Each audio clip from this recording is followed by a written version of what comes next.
If it's working. Anyways, I've got it recording anyway, so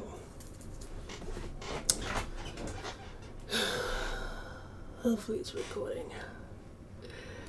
If this dream is not working,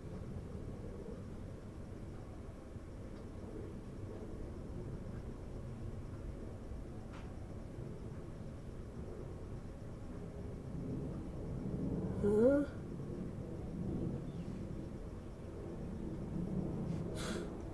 Alright.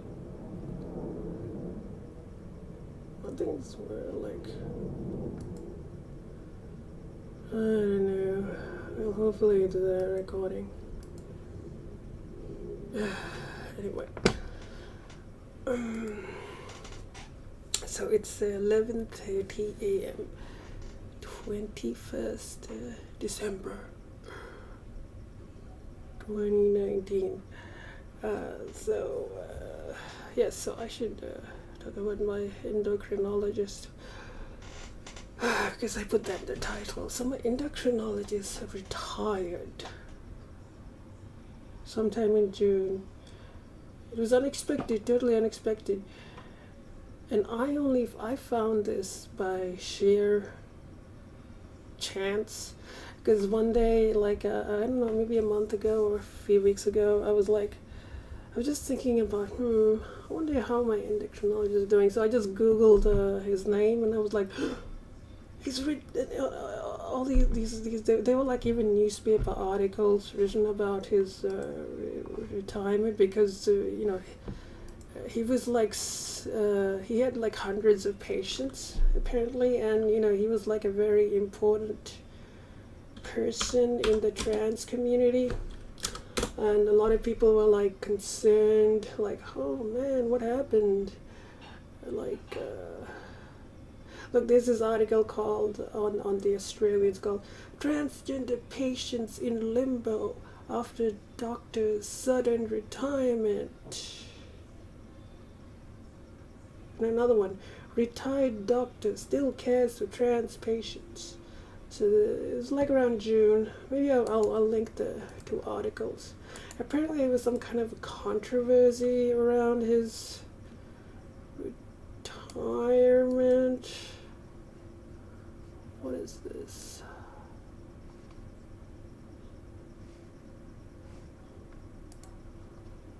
What?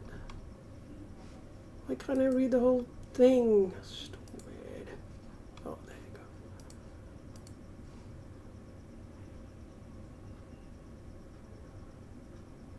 you go. Okay, so the Medical Council of New South Wales put out some kind of a statement. Anyway, I don't know anything about this controversy, but I was just like, oh no, and I was like scrambling to get, like, how do I find a new endocrinologist, and I was searching on Facebook because I'm a member of this trans group, and some people referred to this link on the there's this site called Acorn. What is it? No, it's not Acorn, it's what is it? It's called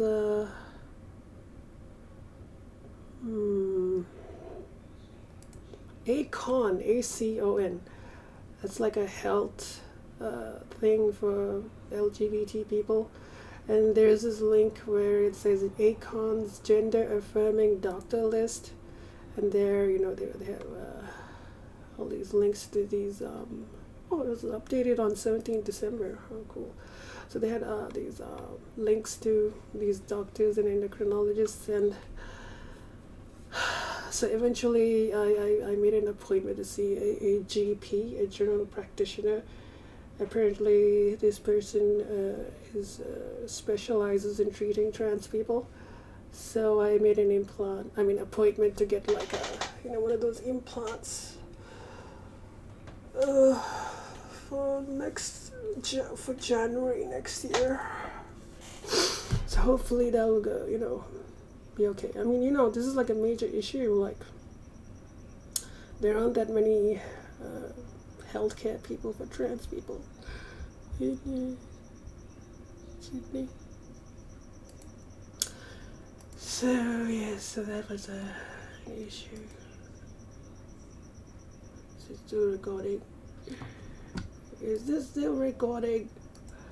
Alright, and I hope it's recording. What else was I? What is in my title? Let me check my title. What's my title? Endo. Oh yeah, the NDIS appeal. So I'm still pursuing my appeal against the National Disability Insurance Scheme. So after about more than a month, they finally sent me these are called the T documents. I'm going to hide some things. My name, my address. So this is like they gave like all of these are basically my emails and my unhinged emails to them, where I wrote pages of emails, and the documents I've supplied in support of my application, as well as the review decisions, all the stuff I sent, and their decision, and also it contains like some kind of I have a statement I sent, and it also contains the relevant legislation, the rules, and things like that. And some kind of contact numbers and yeah. So these are called the T documents. So I had to I made a complaint to the tribunal because they were so the respondent in the matter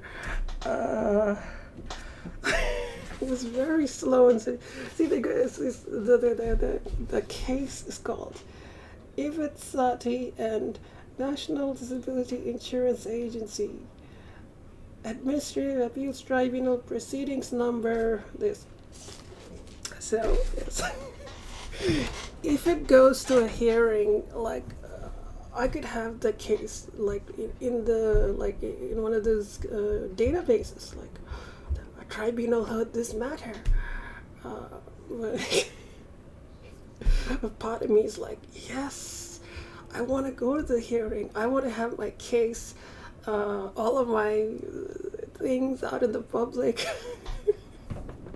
I want to leave a legacy. Maybe I could raise some issues that could help people in the future, even if I don't get even if my particular application is still unsuccessful. Maybe I could raise some kind of questions the tribunal may need to answer, and this might be helpful for future applicants. Yes, that's my thought process anyway.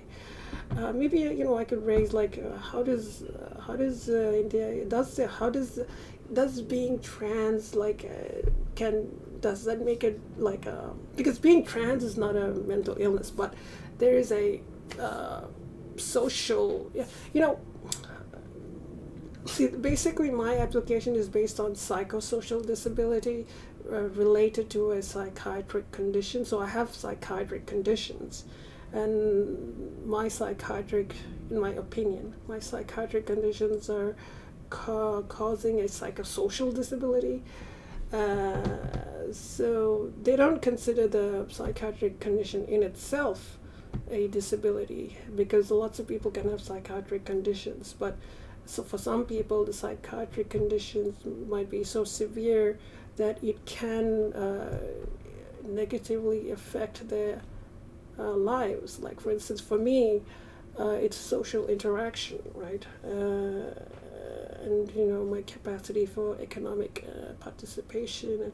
So for me, in my opinion, it is quite severe.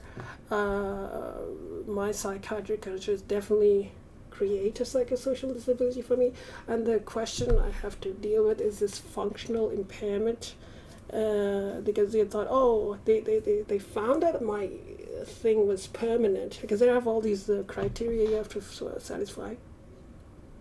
But they didn't think I had a functional impairment that was severe, and that's just wrong. My functional impairment is very severe because I spent all my time in my room. I don't have friends. I don't go out.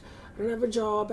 This has been like this for years and years. So this is like a serious like psychosocial disability, like you know. Yeah, I mean, I've no, that's this. There's also the psychological component where I have difficulties with concentration. I find it really difficult to concentrate. I also get very irritable and depressed. So there's the psychological and there's the social disability, psychosocial. So I have a conference set up. At the moment, I'm just gonna try and exchange some, give the NDI some evidence, and give the tribunal at the same time a copy. So that's why at the moment I'm sort of working on that, trying to gather some evidence. And most of the time, I'm just writing, like telling my own like story or experience. Anyway, at the moment. So I do have letters like from a previous psychiatrist who I started seeing in 2013, but I don't want to give him the old letters because it contains my old name. But there are some recent letters from him which have my current name. Okay, that's the appeal. So I have a conference for the appeal on the January 30th? Or 31st. It's 31st. Yeah. Oh yeah. I also I got my disability pension is still going on. So I have like a job capacity assessment for that on the 30th of January. Yeah, that's right. On the 31st, I have like a phone conference with the tribunal, like a conference with the tribunal and the NDIA. Anyway, so January is going to be a pretty busy month for me, relatively speaking, because probably I have to go to this place to get my, the hormone implant. That might have to require 2 trips, and that's like in the city. So, like this whole year, I think I only traveled on the train once. So next year in January, I might have to go a couple of times, and I'm like, I don't want to go on the train.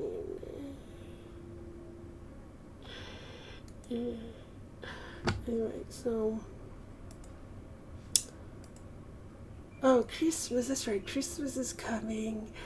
So I was wishing people a Merry Christmas and a Happy New Year 2019, going on to 2020. Yes, having said all of that, I do I plan to get a job. I do want to work and do definitely that. I'm not gonna. I have no intention of staying at home and living like this because it's very depressing.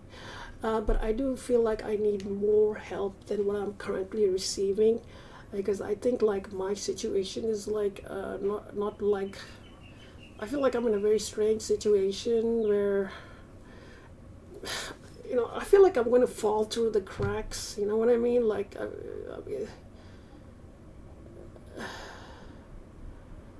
because I am fairly articulate and things like that. So people will look at me and say, "You're not disabled. You can talk, you can think."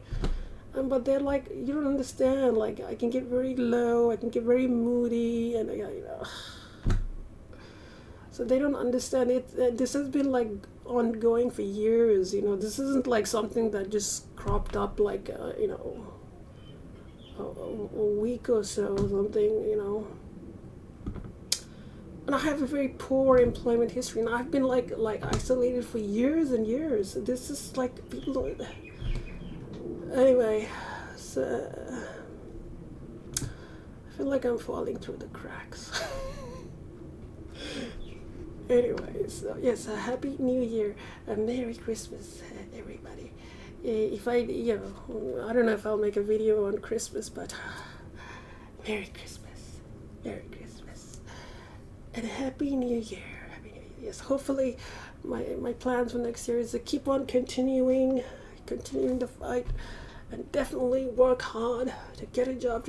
I need to get my mind in the frame like, yes, I am going to get a job. I'm going to do this. Yes, I feel like this is like the biggest hurdle in my life at this point. It's like, I'm going to get a job. I'm going to do.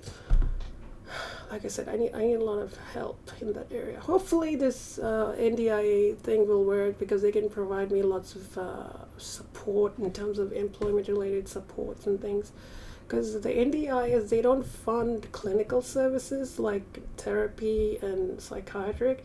That's the responsibility of the mental health system, and and the NDIS won't fund like employment services, like, because that's the like my employment agency and things like that, because that's the responsibility of the Department of Human Services. So the NDIS funds separate things like. Anyway, like for instance, the NDIS might fund like intensive supports at the workplace, something like that. It's difficult to know. Yeah, I have to I could Google it up if I want to know, but I don't know if I should really Google it up.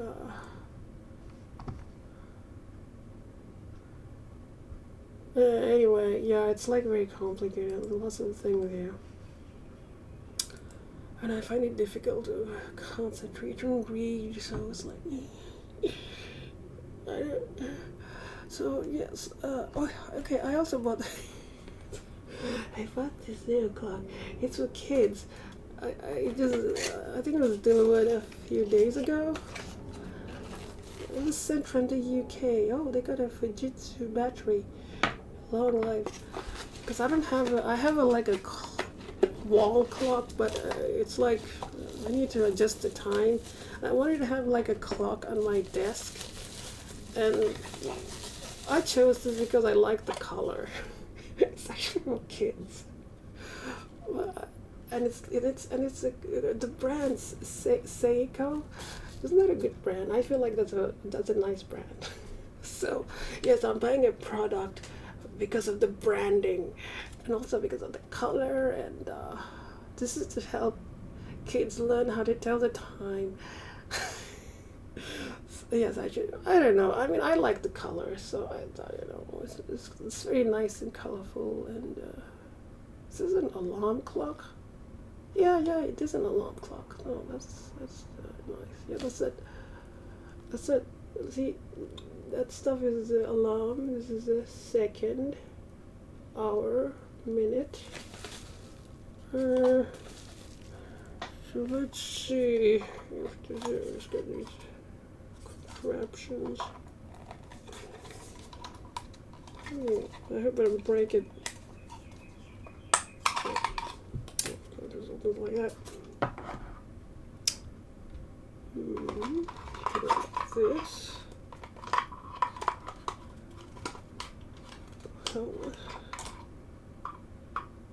Yes, like that. Okay. Oh, look! It works like it goes like it does a smooth motion. It doesn't go like that.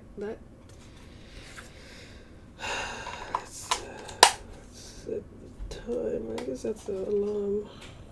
Let me see the time. Oh, that's the alarm. Oh, I think the time. Oh, that's I gotta pull the thing to see the time. What is it? It's 11:48. I gotta get it to 11:48. I hope I'm not breaking it. I feel like this is very cheap. It feels cheap, and I'm gonna break it. Alright, that's 11:48, right? Man, this feels so cheap.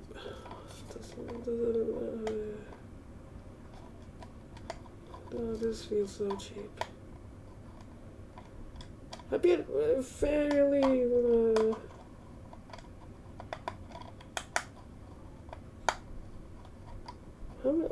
I paid quite a bit of money for this.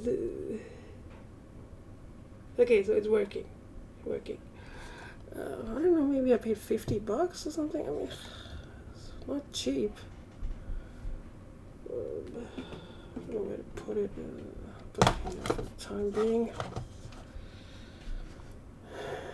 Yeah, how much did I pay for that clock?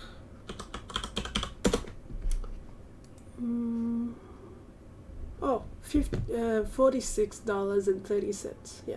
So, you know, it wasn't cheap, but it feels like really cheap. But it looks nice, so that's good.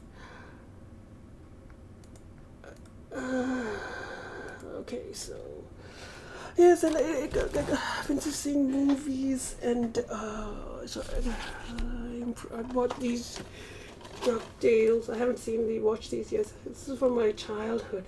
God, this is from my childhood. Chip and Dale, Rescue Rangers, Volume 1, Volume 2, and Volume 3. I haven't watched these things like, man, there are lots of things I buy and I don't watch. And this is like the global assessment of functioning scale. So this is something I printed off of WebMD, and I because they wanted to know my functional assessment, so I did it myself. This is probably a professional has to do it, but I did it myself, and I'm going to send it to them. Yeah. Anyway, so clock. Alright, so it's Happy Merry Christmas and a Happy New Year.